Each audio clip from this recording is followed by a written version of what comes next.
You're listening to the Forest School podcast with Lewis Ames and Gemma Southerden. Hi guys, welcome to the podcast. So I'm sat here now recording an intro for this episode, and I'm struck by two facts. One is that we're mostly talking about two different resources here, a TV show and a PDF, so both of those are linked in the show notes.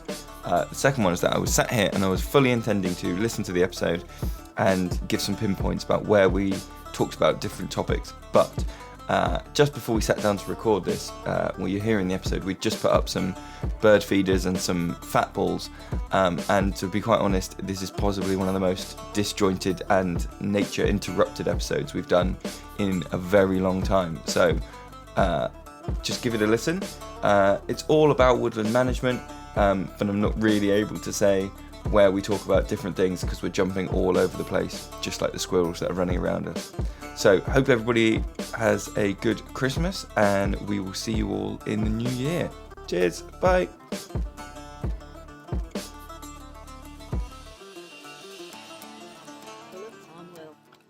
I don't think I know what a truffle is. I think every time someone offers me a truffle, then I eat the truffle, I'm always like, oh, that's a truffle. But you don't remember. Like, are some truffles soft inside, and some truffles are not? I think it depends if you're eating it outdoors in a wood. Oh, right, It's okay. cold. If you're eating it next to a crackling Christmas fire, it's probably quite soft inside. I don't want another one. That, you said you couldn't eat much of that wicked Yule log. And that's what I feel like. Like I'm done. I'm absolutely done. Give it 5 minutes and you'll be like, oh, just need a bang. I don't like chocolate with dust on it. So picky. It's because I'm a child. Such a picky eater. Dusted chocolate is like, oh, I'm a grown-up. Whereas other chocolate is like, get the chocolate in. Foragers can dust their chocolates with all kinds of magical stuff, including the magical pollen that comes out of pine flowers. I've seen a video of someone collecting all of that amazing dust and rolling chocolate truffles in it. Yeah. I'm feeling slightly like mellowed out because we've just been in sat for 20 minutes on our own. Communed with the wildlife. Well, I had to keep reminding myself that I was supposed to be doing some reading. Same. We both went off to do the reading, and then I kept going because I was sat still. The squirrels were becoming quite like. I went and sat in the big tree house, and but I sat back facing up the hill. I feel quite low ebb. Not low ebb as in like sad. Low ebb as in just like I feel like I found the woods again. I don't think that might sound a weird thing to say, but I suddenly reading about woodland management and then sitting in the woods with it, particularly sort of down there, not in this built up bit with the cabin and the toilets and all this stuff. Like I suddenly, I think, looked at it again with the same viewpoint I did when I was looking at before I bought the woods, or just after I bought it, and I was like, this is mine.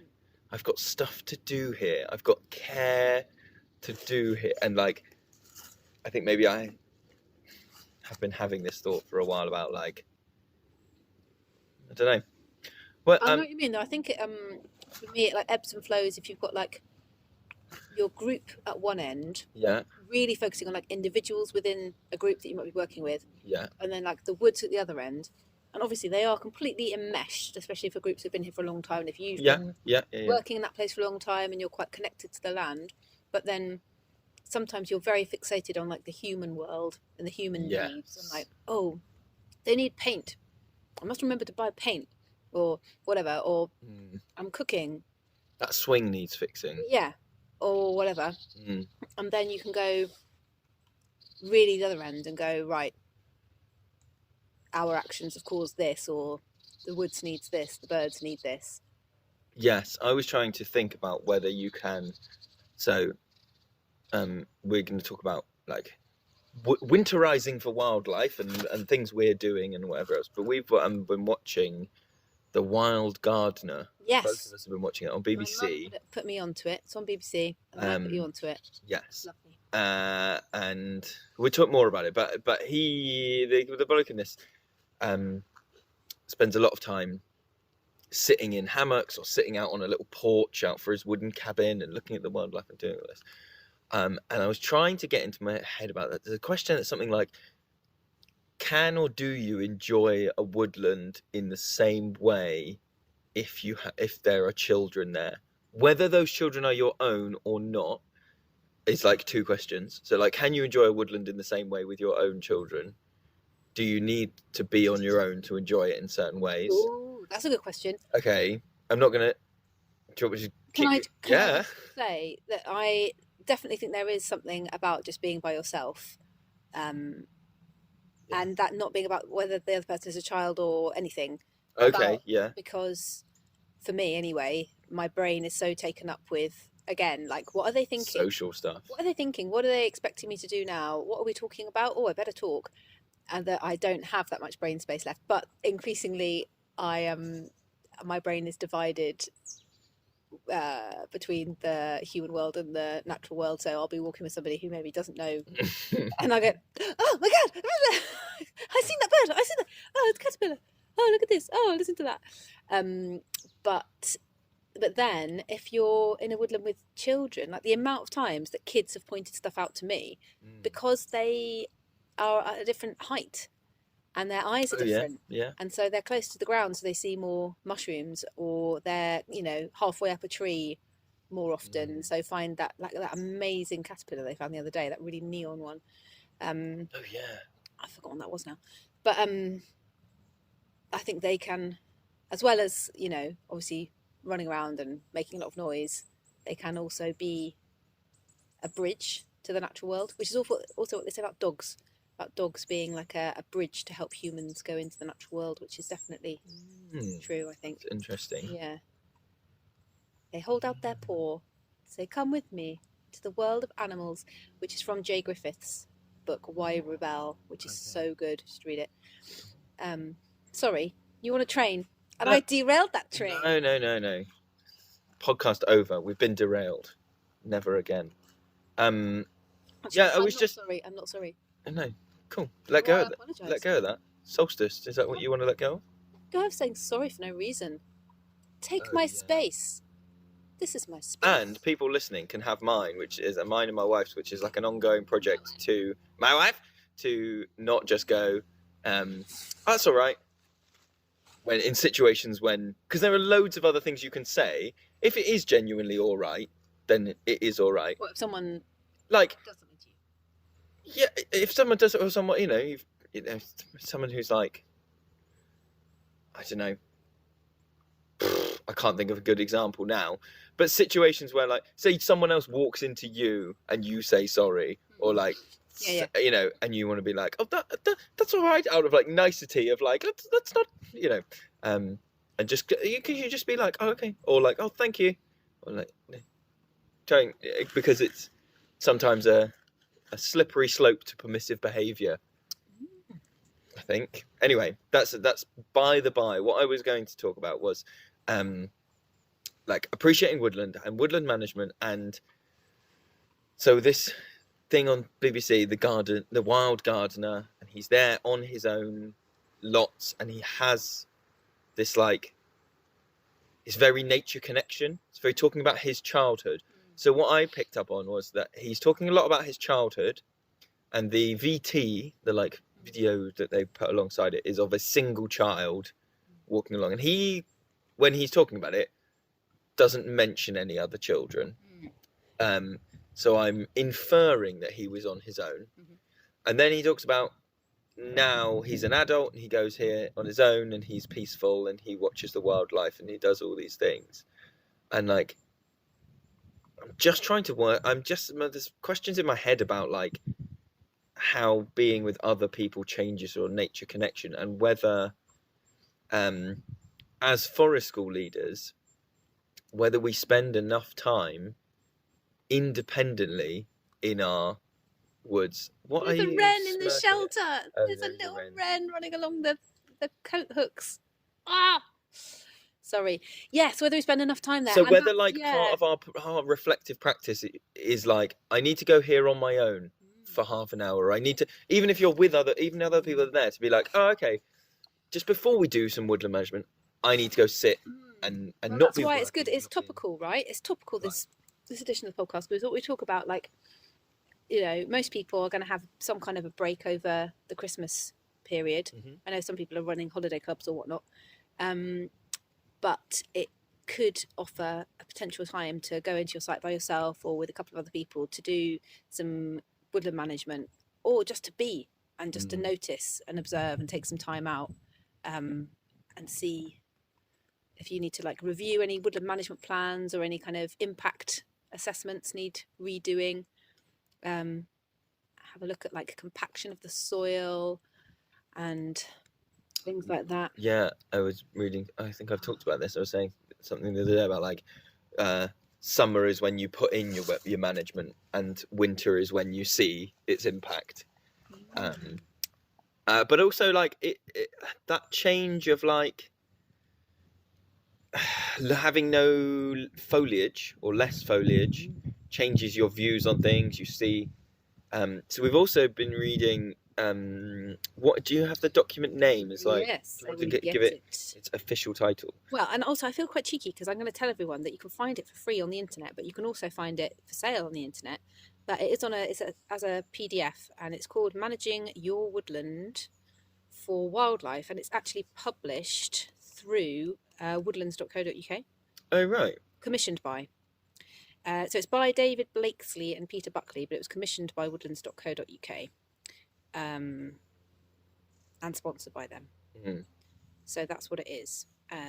And it's got a bit about history, about different woodland types and woodland origins in Britain, and stuff about plants, insects, birds, mammals, reptiles, fungi, lichen, and things like that. And then it goes into silvicultural systems. It is all of that. It is a phenomenal resource. I think it should be a must read on everybody's level 3. However, I've got a caveat to that. Oh yeah. Where I'm certain that you would read it and go, oh, okay, cool. So this is good practice and I should always do this. And I can guarantee you'll find another book going, never do this or only do this in this circumstance. And that there are many conflicting points of view about certain management decisions. And the book is quite balanced in the way that it talks about, like, it might be a good idea to do this, how it might not be. Assess. Did you get to the bit about planting woodland shade plants?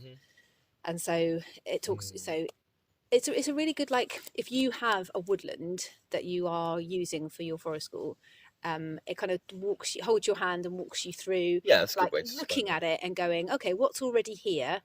What's the origins of it? And then how can I promote biodiversity within that, and which sort of decisions are best for me? So it's not a one size fits all thing at all. No. I think maybe I meant it in terms of like, it's quite comprehensive and it's quite far ranging. Yeah. And it's quite short. Yeah. So if you've got no background in, and I imagine most people who do their level 3 course don't have a background in woodland management. They might have an interest in woodland, but not necessarily, or even just give you some ideas to talk to whoever does do your woodland management. Yes, because that is a big thing, isn't it? The position that a lot of people are in. Yeah. That they go, well, yeah, and that stumps a lot of people, I think, when they're writing their portfolio if they're doing their level 3, and they go, well, I'm expected to write a woodland management plan. Well, I'm nothing to do with that. I just get to visit here, and I work in the nursery. We come visit the site. Yeah. It's owned by a local farmer. Yeah. Exactly. Whatever else. The point is that if you use that site, you may well begin to know and learn a lot more about woodland management than the people who are actually responsible for managing it.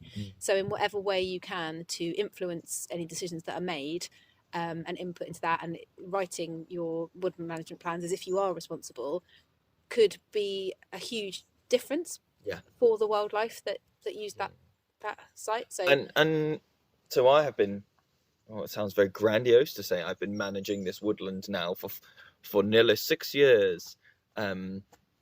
But I have, I suppose. we have, and I learnt from this book. I had never heard the term veteran tree, and their specific description of it. So I had seen and I had acknowledged veteran trees, and I knew what they were, but I'd never heard the term. And actually, suddenly hearing them described as veteran trees and why they're veteran trees. So veteran trees are those ones which are dead or have damaged limbs, and they are providing regular deadwood. And it was kind of about saying, some people use it to describe trees of a certain age, but actually in this book they're talking about just it could be a tree that's 15 years old. If it's got a dead limb, it's in the process of being a veteran tree, therefore you manage it. And it's like managing that process down of decay, like the sweet chestnut. So that is exactly where my brain went. So it's not that. So it's a difference between a veteran tree and an ancient tree. So an ancient tree, often looking quite similar in the fact they look really like gnarly and mental and like haggard. And that our human instinct might be, that's dead, got to cut that down, or get rid of that dead limb, or tidy that up. And that's our kind of instinct to go, that's not blossoming, it's not blooming and flourishing and all lovely and green and fresh. So therefore, it's my job as a human to take a chainsaw to it. But don't do that. That is the worst. But yeah, like through natural, it might have had a limb blown sort of half off in a storm or whatever, and the habitat that it creates. So it did make me think about pollarding that, because it's talking about letting it grow and pollarding, and then letting it grow and pollarding, and that being a natural way for it to go down. I was like, that's what we're supposed to do with that tree. And that tree's been here since I bought the woods, and other than climbing on it, I've not really known what to do with it, or whether it's kind of doing it itself, right? Because it's got the shoots coming up from the base, so it's still alive. Yeah. So it is. Yeah. It's that top bit, I guess, and not letting it. I guess part of it is knowing that tree is not structurally sound. Like, it is structurally sound, but its potential for growth can outweigh its structural potential now. So if we don't pollard that, will the top bit get so heavy that a very healthy stump that might decay slowly over 15, 20 years, if we let the top get too big, pulls itself down to the ground, the whole thing's done. And it's like that thing of like, just sort of feeling that process, that like actually we think quite a lot about woodland management as being the up, the growth, the in, and actually we can be involved in cushioning and helping that and prolonging that down. And you and I were talking the other day about you sent me a picture of ring barking, and we were talking about, do you want to so it's a woodland management team that I follow on Instagram, and they were using traditional tools to deliberately ring bark some trees in a very thick canopy, so that you're creating standing deadwood. Do you want to explain? People might so ring barking, so scraping, deliberately cutting through all the bark in a ring all the way around the tree, so that then that bark, all those xylem and phloem and the cambium in that tree can't function correctly, so therefore they can't be used for the transportation of nutrients and sugars like they should be. So the tree slowly dies. And then the idea is that you leave it there standing deadwood, and that deadwood is as valuable as live wood for so many species. And then the fact that it's dead but it's still there means it's got no leaves, so the canopy's going to open up, so more light's going to hit the forest floor, but you haven't destroyed the habitat of a lot of insects and fungi that'll kind of slowly decay the wood and create more habitat for insects. And that is something that I think we should do. I think we do. We talked about the weighing up the risks of standing deadwood then becoming a hazard. Yes. So obviously the day you do it, that tree is still as sturdy as it was, but particularly for us, we've got 40-50 foot trees, most of them, so not being and us not being experts wouldn't necessarily be able to judge when has that tree stopped being structurally sound and now needs to come down. And actually I'd be interested to know if there's some sort of, like, I feel like if you're like a tree whisperer, you'd be able to like knock on it and be like, not hollow enough yet, she's still sturdy and will stand in the wind. But for us, I think it's going to be an interesting. Tree surgeon is good. Like we've got a standing oak that's dead, just by the shelter. And so it is in an area of kind of high footfall, but it's quite small. And we, whenever he comes, he checks in on it, doesn't he? Yeah. And he's like, no, that's fine, that's all right. Oh, But and if you just are deliberately killing trees next to a path or next to a tree house that's used all the time, then obviously that's like a risk assessment that you've got to do. I was going to say, if you have a local tree surgeon or tree surgery company, I mean, this may just be the tree surgeons I've spoke to are so excited and enthusiastic about the opportunity to do this type of management, as opposed to, as I understand it, a lot of their work is like, can you take this tree out of my garden? Can you take this tree off the side? You've just got to free up the branches from around the power lines. Log it, get it out of the way. And so actually being able to practice some of the different cuts, some of the different, he's as much a part of the team when it comes to this stuff as you and I are. And it's like amazing you never know who will be involved in that, who will go, oh, I'm really excited about these ideas. Yeah, and if you're working on a school site, if you can get somebody and you've got like proper trees, you can get somebody who isn't like from the council health and safety department and who's actually an independent tree specialist, because I know people who've been told. So I visited a site and I was like, saw the children all like climbing all over this amazing ash tree, and she was like, yeah, it's going to be not there next week, like the entire thing is going to be cut down to the ground, risk assessments, blah blah blah. It's like, I do get it, but if you can only get a second opinion and they can go, oh well, yeah, you can cut it, but cut it to here, so you've still got like the stump, whereas the council are not thinking like that because they just want it to be quick and safe and cheap. Yeah. I suppose it's worth talking about then. So a big feature of this textbook, this PDF, and of the TV show, is the pond. Is the pond and the introduction of water. Yeah. A woodpecker. Oh yeah. Just landed. Sorry. Wow. People have missed this because we've been on our computers talking professionally about stuff. But there is a squirrel. Tree creeper. Oh my god. The parent and toddlers made bird feeders today, and so there's a lot of seed, like sunflower hearts, lying around everywhere, and we've refilled the big bird feeders, and there's just a party going on. It's like literally the Christmas party. A lot of marsh tit or willow tit. I haven't worked out which one yet. Ponds. Yeah. So I wanted to make a pond for ages, and I said to you, let's make a pond, probably about 2.5 years ago or something. Yeah. And then this year we managed to make a small pond. The kids kind of did help a bit, but it was one of those things where you're like, oh, the kids will help. Oh, it's actually really tricky. There's some things that has to be done like this. Yeah. So they did start a bit of the digging and did it sporadically, but then you just did it, didn't you, in the end, and bought the liner and everything. But they helped with the bits that they could help with. Yeah. So they helped with the liner, they helped with the rocks, they helped with the, and I think actually, I think it was valuable for them to have a go at it, even if it's then to appreciate when they then see they come back and I've dug the pond while they've not been there, to go, whew, that saved us a job. Like now we get to do the fun bit, So it's a small pond. But we were just saying this morning that like I think it's small because we needed a win. Like we just needed there to be a pond. That's the first step about a pond, and then they're like, okay, cool. So today the pond will finish. It's like no, in about 2 months the pond will be finished at this rate. But yes, it needed to be done, and it might not be exactly in the right place.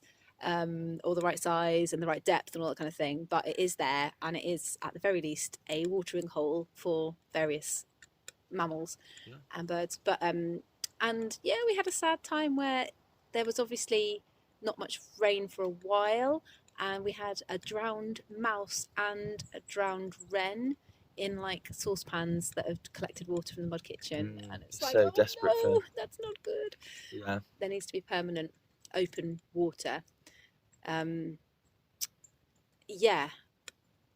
just so the pond is a big part of the Wild Gardener program, and talking about he didn't say this explicitly, but I was reading through the lines, let's say, of what he was hearing, of like, if you imagine, I know we're now moving away from ecosystems being a pyramid, right? And we're thinking more of them being spheres and things like this. But for a second, imagine a pyramid, at least in terms of quantity. And people think about, they want there to be songbirds, they want there to be owls, foxes, these kinds of things, maybe frogs and toads.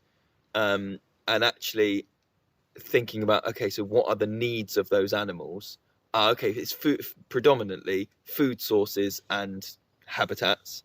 Okay, well, are you putting those in? And it's like, well, actually, how many people think about, when they think about songbirds, you don't immediately go to a pond, but without the pond, you don't have the insects, which means you don't have the flowers, which means you don't have the insects, which means you don't have the food source for the songbirds. And that kind of struck me, that maybe when I've been thinking about woodland management before, I've been thinking of that bigger scale. How can I help the crows? How can I help the foxes? And not necessarily just going down the pyramid and going, do you know what? If I can get like the soil and the flowering plants right, that will scale up into healthy insect life, and then that will scale up into, sorry, the squirrels chasing each other around the bit. Go! That's funny. If you can hear the footsteps. Yeah, and I was reading about in the book about it saying how, again, you picture a pond as a human and you go, oh, garden pond, and it's all like beautiful and like lovely planting around the outside, and like I would imagine not a rectangle with paving slabs around it, but something very flowing and natural, inverted commas, whereas actually a woodland pond can be a dank, mangy looking kind of shaded dark thing full of leaves and full of like branches that have fallen in there, and that's fine. That is absolutely fine. That is like a specialized habitat of with rotting wood inside the water, with the leaf litter in there. That's fine. And that it was saying in the thing about introducing a little bit more light, obviously, is going to widen the variety of species of plant that might grow next to it or whatever. But there is also it is a niche to have a shaded thing, and that will attract its own creatures, especially invertebrates. So you don't have to make it, you don't have to set yourself at this huge goal of like, oh, I must manage it and scrape out all the leaves and stuff. Like, just leave it alone. Yeah. And that was the overriding kind of sense of that I got from watching the program and reading the thing. It's just like, leave it the heck alone. Actually, that instinct. That squirrel's having that fat ball is absolutely devouring it. Oh, lovely, thanks. Look how chubby it is. Oh, goodness. That is a chubby squirrel. So you don't have to be standing in waders dredging out all the dead leaves and stuff. Yeah, I think that is probably, similar to saying that people listening to this are probably not the person that does their woodland management. They are also probably in a situation where whoever, you may not be I don't want to say the top person. You may not be like the final decision maker on a lot of things. If you're a teacher in a school, or if you're you work in a nursery or whatever, there'll be people who can approve or disapprove of your actions. And with that comes like a degree of the site needs to look pretty, especially if you're in a position where like he's gone chew through the jute string and just eating the whole pine cone covered in seeds. Thanks. Lovely. You're welcome, mate. That balance, or that like struggle between, you and I've just said, a shaded pond full of leaves and bracken is a useful habitat, but equally someone might go, right, but prospective parents come round and that looks a tip, or a lot of this stuff is, and that I think I did kind of find slightly, if I had a criticism of the TV show so far, there's only been 2 episodes. I've only watched 2 episodes. I think there's 4 out, and maybe there's going to be some more in the future. But this guy his dad was a TV gardener, and his dad was very much of that like 70s garden, neat, shrubs in nice ornamental places and all this stuff. And he's saying that he's going the other way and nature is messy and doing all this stuff. And he's sat in what can only be described as an absolutely gorgeous meadow of wildflowers, in a sort of deck chair or in a hammock, and going, you know, some people might think this place is a mess, and I want to be like, no one thinks that's a mess, right? That's not what. I know. I'm into. So he's in year 2 now. So I'm on the 3rd episode, and he's cut all of the meadow. But he did admit in the previous episode that the meadow isn't all native plants. That he's planted a lot of non-native stuff just because it is good ground cover and it is good pollen and nectar for insects at that time, because it gives, you know, it won't be instant going with all the, you know, proper native species. Yeah. And it'd be like interesting to see in year 2 what that looks like and whether it is a bit more scraggly. Well, I think that's the thing. You and I have talked about before, the secret code, guys, is fucking labels or signs, right? If you've got a shit tip, put a sign next to it that says like junk modeling or like, you know, wood for tinkering, and suddenly a pile of crap can look like, oh, that's an inviting resource. Ofsted outstanding. Yeah. Gemma is just staring off into the distance. It's a gold crest, I think. Can you see? Oh yeah. Really tiny. But yeah, so that is one of the other things about woodland management, is like managing for aesthetics, and whether we should or shouldn't do that, and what the balance is there. You know, there's certain things you might need to compromise on. There's certain things you do or don't know. You know, can you find little pockets where you go, okay, this area is the main area, or this is the area that you can see from the mobile classroom that they put up 2 years, 15 years ago. They said it was going to be there for 6 months, but now the mobile classroom is there forever. So you can see this bit, and that's the bit that's going to look like pretty and where the fire pit is. But if you go around this corner, it's going to be crap city and, actual nice habitat and wild and all those things. Can we talk about bramble and bracken? Yes, let's talk about bramble and bracken. Because that's a thing that we have in spades, and I feel that sounds like Kate Moss's like New Children. Hello, these are my children, Bramble and Bracken. Dog names.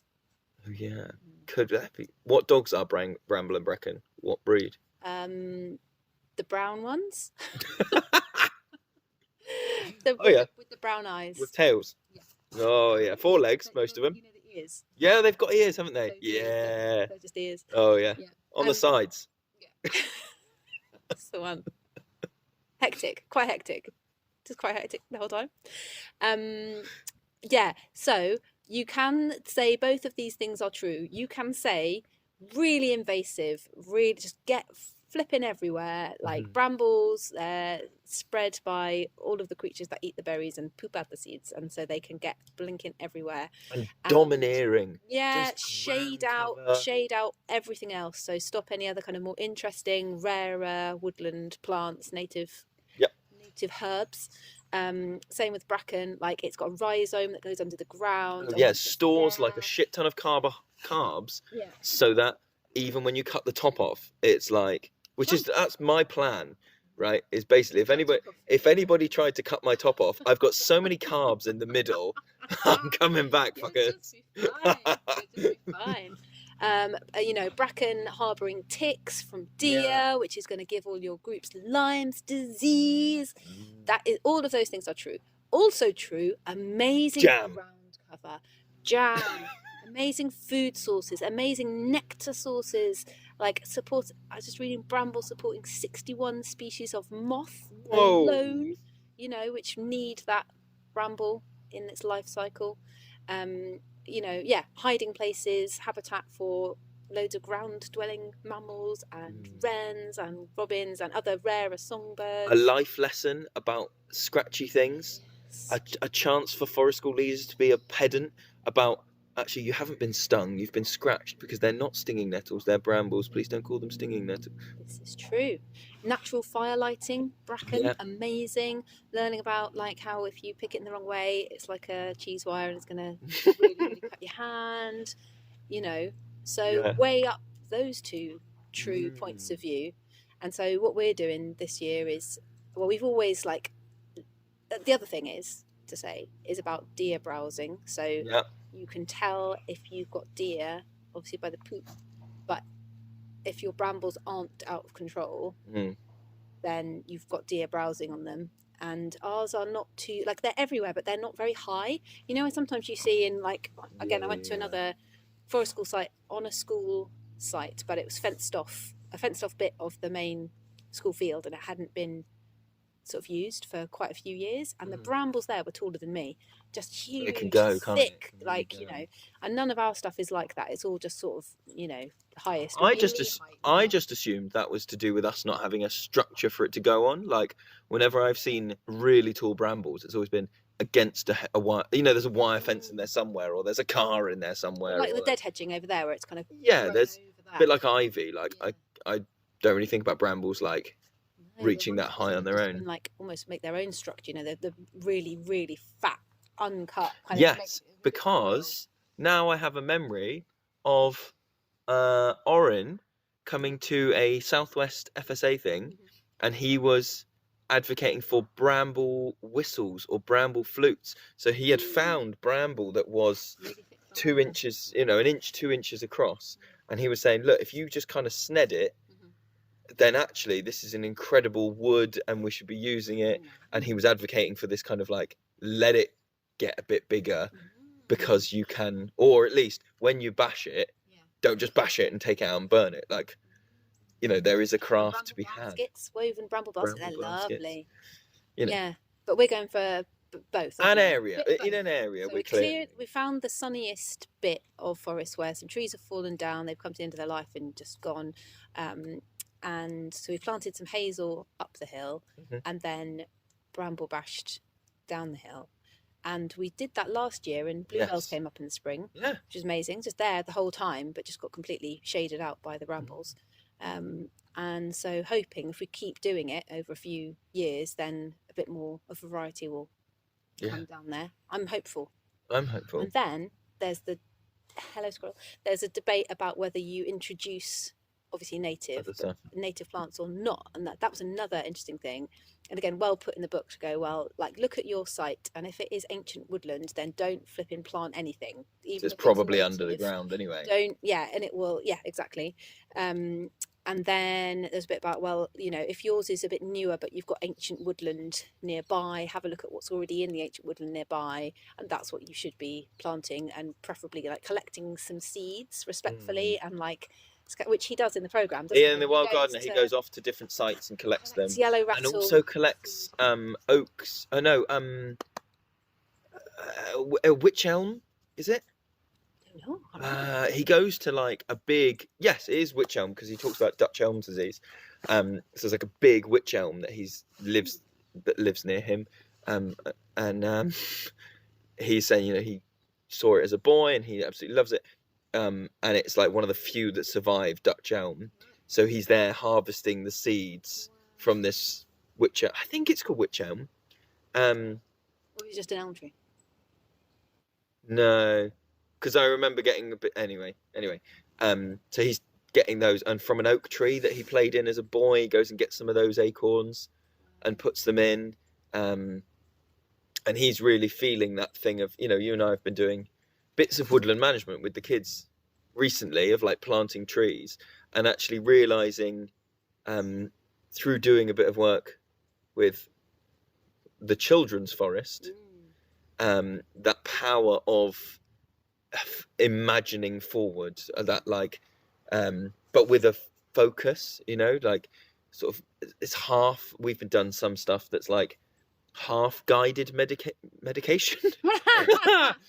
Forest school is just guided medication, guided meditation, but also sort of that thing of thinking forwards, not just going, oh yeah, I put a tree in the ground and it will get going, right, but what's that tree going to see, and how big is it going to get, and what habitat is it going to need and produce? You're just staring off in the middle distance. I'm so sorry, it's very distracting. So the marsh or willow tit has just been doing that thing we said, and look, it's looking for a drink, and it's nearly fell into a saucepan in the mud kitchen. So don't. Like a bird bath that stays there, and then that the kids don't like. It doesn't exist. But can I ask you a favour? Yeah. If a bird, don't tell you. If we can save it, let's save it. Yeah. But if you watch a bird die while we're doing a podcast, just don't mention it, right? Okay. Because It's not going to die. It flew off. It's fine. But it was like, can I reach the water? No, I can't. okay, I see what you mean. Yes. So I mean, clearing the bramble area down the bottom will be super useful and will provide us with a different space that we don't have right now, which is like, is very close. I was interested to learn from this book of the term pause. Do you know our woodland is a pause? So go on, explain. So pause is an acronym. Yeah. That's I always get acronym and mnemonic confused. Is an acronym for plantation on ancient woodland site. Yes, I was reading that and thinking, is that true? And so then I'm going to waffle on about old maps, listeners. Oh, did you get to look at the map? I saw it and I went, I'm not going to look at the map now because I'll get distracted. Have you looked at Oh the map? my God. I'm basically just like obsessed with old maps. It's too exciting. Do you want to explain why you're talking about old maps though? Because I talked Sure. about woodlands and then you went, maps are great, aren't they? No, because I was like, is it an ancient woodland? Yeah. Because we definitely know we've got sweet chestnut that is flipping They old. talk about having signs though, don't they? They've got the list of signs in this PDF and then very goodly, Very goodly. very goodly, Very goodly, my good man. it says, but remember, one bluebell does not make an ancient woodland. Yes. And it talks about like, you probably need a lot of these signs. One of which was talking about maps and stuff. Well, I'd forgotten that bit, but I was just checking the old map. So if you want to look at your site in the olden days, which of course you do because it's the most fun that you can have ever, then you can look at maps.nls.uk, which is the National Library of Scotland, who have digitised all of the old OS maps. And you can, If you're in the UK. and you can zoom, yes. And then you can select where you are and scroll through loads of different maps, and you can do it with a Google Maps overlay, so you can pinpoint exactly where you are, and then it will show you, and the trees will be drawn on there if you get the right scale or not. And then you can also look at old tithe maps if you're Tithe. Oh, this is like the church tax thing, right? Yeah, it's landowning. You own this much land and you're farming it, and so you own the rates you owe to your landlord or whatever. And so I was looking at for here, I was just checking in and going, hang on a minute, what is the deal in the map from 1839? Oh, okay. Well, What's it marked? Comparatively, that's not that long ago, but yeah. Yeah. So in 1839, it is common land. It doesn't belong to anybody. It's like proper common land, which is cool.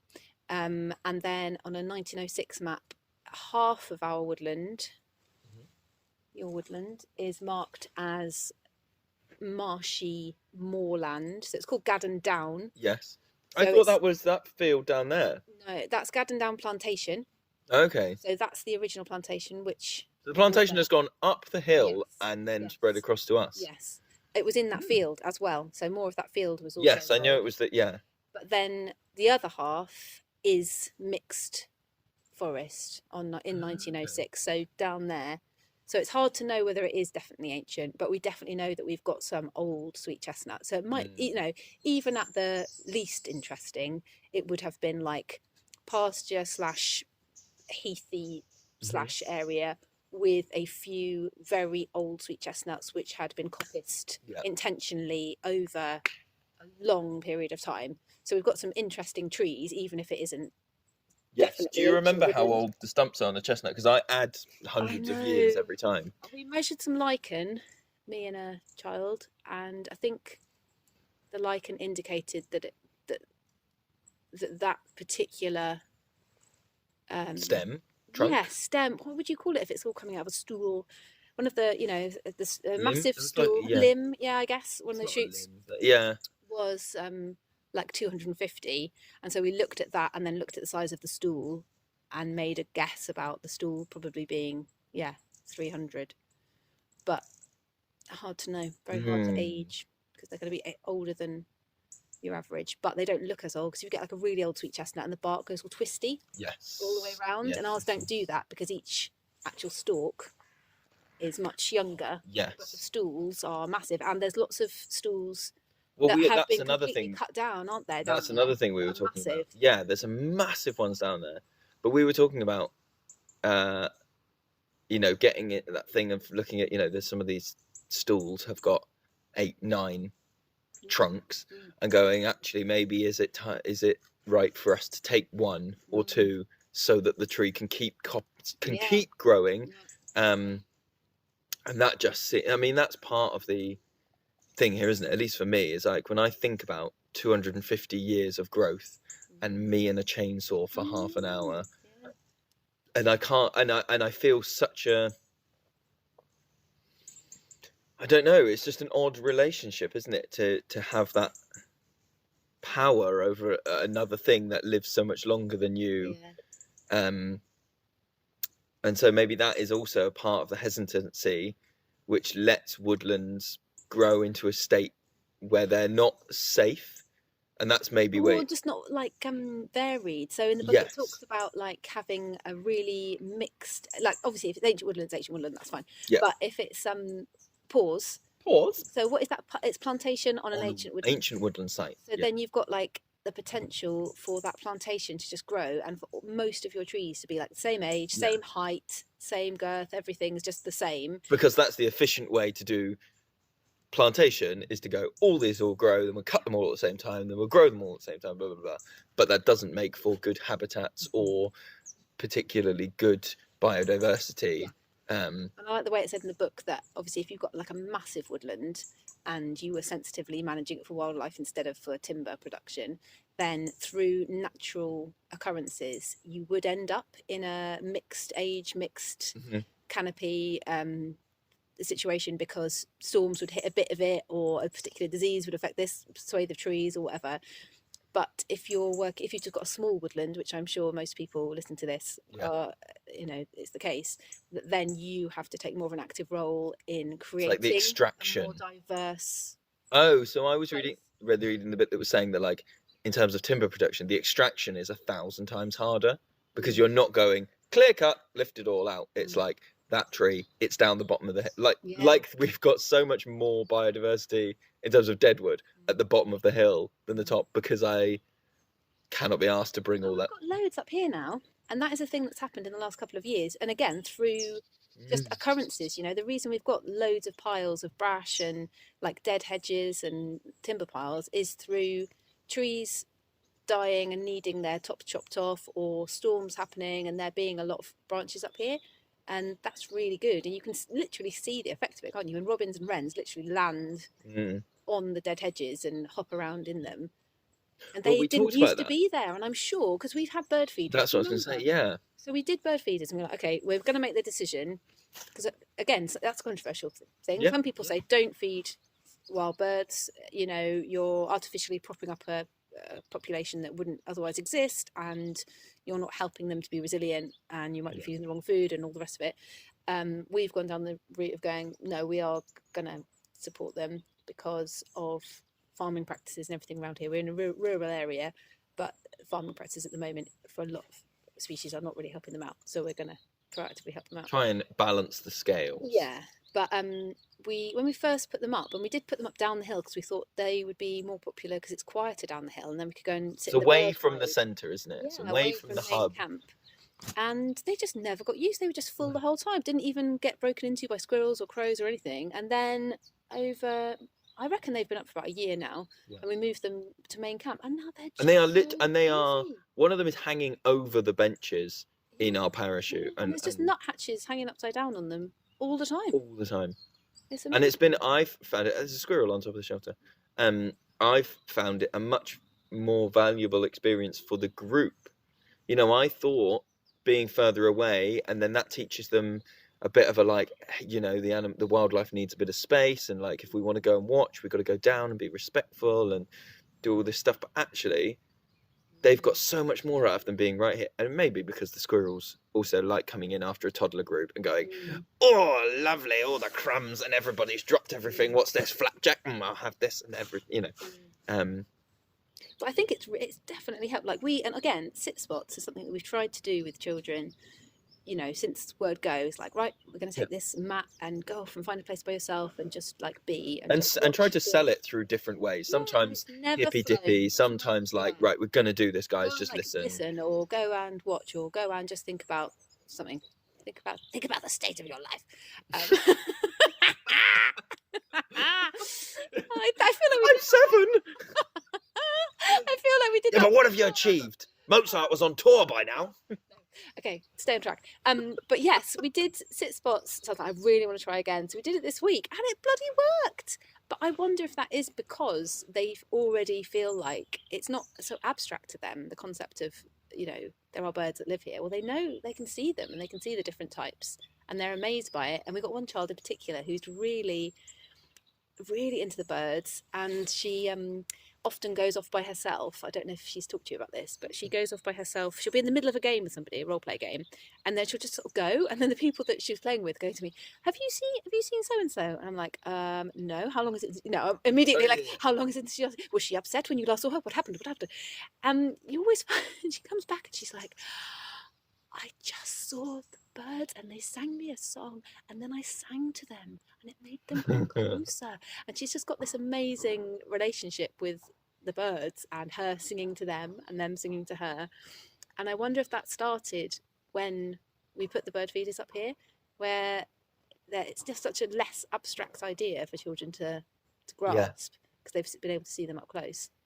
Yeah, and we did sit spots, and they and we just talked about like looking first of all at the soil and looking at the ground without digging a massive hole to see if you can see any creatures on the ground, and then looking at the plant field layer, and then looking at them kind of mid-story, and then look up. And it did take ages for the birds to get used to us being there, but by the time you called us back with the flute, the birds had got used to it and come quite close. It really worked, and they all came back buzzing, didn't they? I saw this. Yeah, it was very, very successful in terms of providing an opportunity for nature connection. Yeah. I think I also just want to touch on, if we're talking about, winterizing and this being the opportunity for management, going back to what I was talking about earlier about being like, you got to get your base right, you got to get your foundation right, and thinking about soil and fungi and like mini beasts is one that people, I think, mini beasts for a lot of sites, or a lot of particularly like well managed and well manicured sites, it's like, we've got the bug hotel, it's here, and not necessarily thinking about if you want to maintain a population of anything that preys on mini beasts, not to mention the fact that mini beasts are incredible in their own right, but that's actually such a small example. Oh, can we talk about, just because we've got onto insects, do you remember the bit in the insects just because we're on the internet? We're on the internet. No, we're talking into my phone. The bit in the Wild Gardener. Oh, the bees. So he is making these bee boxes for masonry bees, and they're incredible, and they've got perspex on the side, and you can see them all. It's lovely. And then he's talking to his bee guy, and they're talking, and he was saying, in a very earnest way, he was like, I was thinking about getting a hive. I was thinking about getting a bee box or a log hive or whatever else. And this guy just goes, it's not really much point. He said, honeybees are one of the only types of bees that aren't endangered. There's at any point in time 3 trillion of them. It's either in the country or in the world or something. But he said, what's endangered is the wild bees. That's the bit that's endangered. And he said, if you're putting up a beehive, it's the equivalent of saying, I would like there to be more songbirds, so I'm going to keep chickens. He says honeybees are at this point basically a domesticated animal. And that is such a great way of explaining that relationship, and also kind of, I think that would be a really good way to explain to a group that, like, yes, honeybees are important, they play a role, they're excellent pollinators, but actually that's not who needs help right now. And so how can we help those species of bee that are less because their habitat is being destroyed all the time. The perspex side, so you could actually see them, was amazing, wasn't it? And what I thought was really lovely is in this show, so he's got so he's got sort of grooves cut into pieces of wood and then perspex on it, so you can see the larvae being laid in each one. And then, I mean, I don't know whether this is a good practice or not, but he opens the side and he takes them all out of these larvae, and he's got them in his hand, and they look like big woodlice to my eyes, you know, sort of the size of a peanut M&M.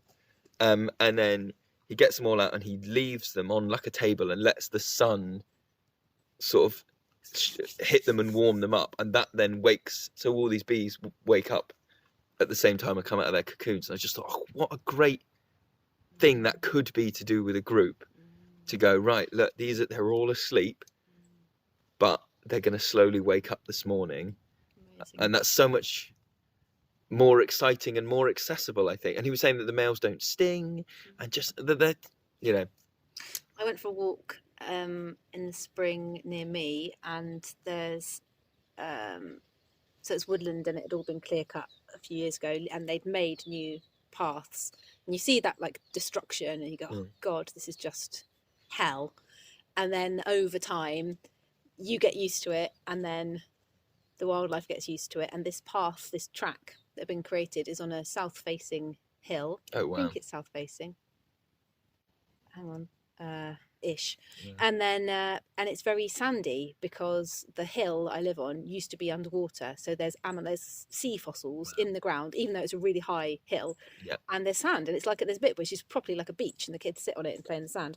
But I was like, what are all these little piles of sand all the way along? And it was mason bees like digging out and laying their eggs in there, and it was just obviously exactly the right day, exactly the right temperature, wind was blowing in the right direction, or there was no wind or whatever, and all these little volcanoes of soil. It was amazing, just loads of them. I'm going to put you on the spot here slightly. I would like to, so for my, like, it's not a solstice, maybe a New Year's resolution, I would like to increase our bat box and bird box sort of proliferation in the woods, because we don't have any bat boxes. But did you read the bit in the book that said, that's again, it's like that thing, oh yeah, it's definitely a good thing to do, we are humans and we should do these things.